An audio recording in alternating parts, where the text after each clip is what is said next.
Hello and welcome. I'm Fernando, a GP in the UK. Today we're looking at the new NICE guidance on fecal immunochemical tests, commonly known as FIT tests, to guide colorectal cancer referrals, and which represents a change in the criteria for cancer referrals. So let's jump into it. John Smith is 77 and has recurrent rectal bleeding. He has no other symptoms and his abdominal and rectal examination is normal. What should we do next? Should we refer or should we do a FIT test? And NICE now says that we need to do a FIT test. And you may ask yourself, why? If the test is positive, it's not going to tell us anything that we didn't already know. And if it is negative, are we not going to refer him for further investigations? So what's the point? Well, let's have a look at the new guidance and try to understand it. But first, let's remind ourselves that FIT tests detect blood in stools using antibodies specific to human hemoglobin. Human hemoglobin degrades as it travels through the gastrointestinal tract, so FIT tests are less accurate in upper gastrointestinal bleeding. They were developed as an alternative to the old technique of fecal occult blood tests, which could react with chemicals in food and medicines, resulting in false positive results. Before considering the rationale of the NICE recommendations, let's look at them first. And it is probably easier if we start by looking at when we will not need to request a FIT test, which is when there is a rectal or anal mass or an unexplained anal ulceration. They are what NICE refers to as red flags or bypass symptoms, meaning that they will trigger an automatic urgent cancer referral. And what about an abdominal mass? Is that a bypass symptom? Well, yes and no, depending on how you look at it.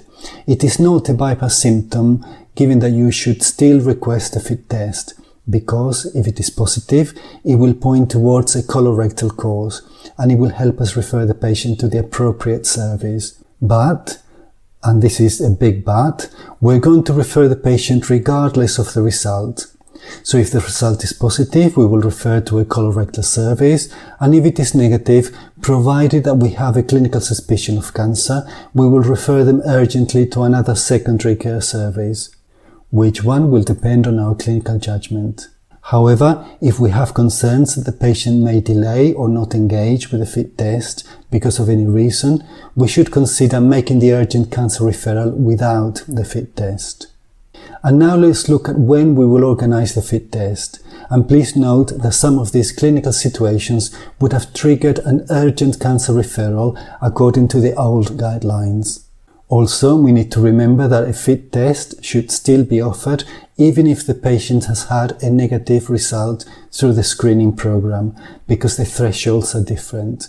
So a FIT test should be requested for adults of any age with an abdominal mass, a change in bowel habit, or iron deficiency anemia. If they are 40 or over, with unexplained weight loss and abdominal pain. If they are under 50, with rectal bleeding and either abdominal pain or weight loss.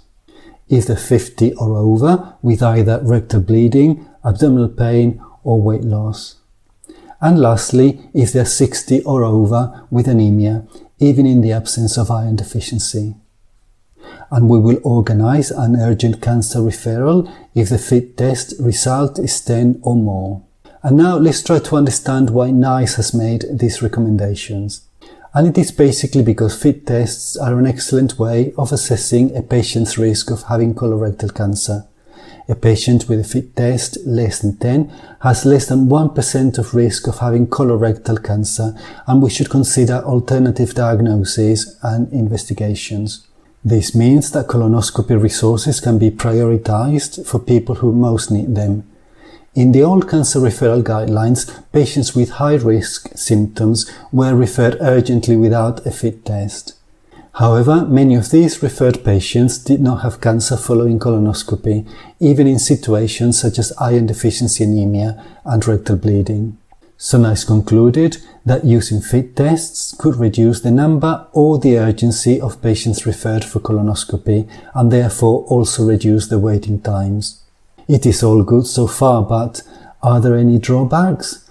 Well, there are concerns about patients that may not return the fit tests, which may be related to socio-demographic factors and disability, and this group of patients may need more support.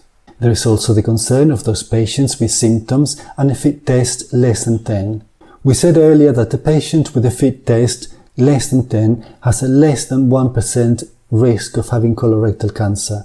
However, this low risk partly reflects the rarity of colorectal cancer in the general population, and we need to be aware that between 10 and 15% of patients with colorectal cancer may have a fit test result which is less than 10. Therefore, if we have any concerns or any reason for suspecting cancer, it is reasonable to refer the patient to rule it out. The joint guideline from the Association of Coloproctology of Great Britain and Ireland and the British Society of Gastroenterology also recommend referral of patients with persistent or recurrent anorectal bleeding for flexible sigmoidoscopy, even if the fit test result is less than 10. So the summary is that for patients who have not returned a fecal sample or who have a fit test result of less than 10, we should either refer them if we are concerned because of cancer or unexplained symptoms, or provide safety netting.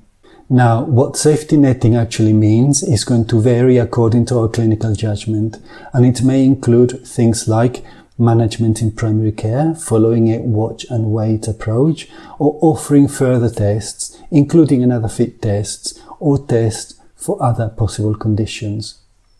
So let's quickly go back to John, our 77-year-old patient with rectal bleeding.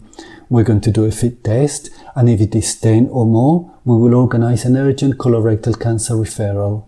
And if it is less than 10, we will refer him for further investigations, possibly a flexible sigmoidoscopy.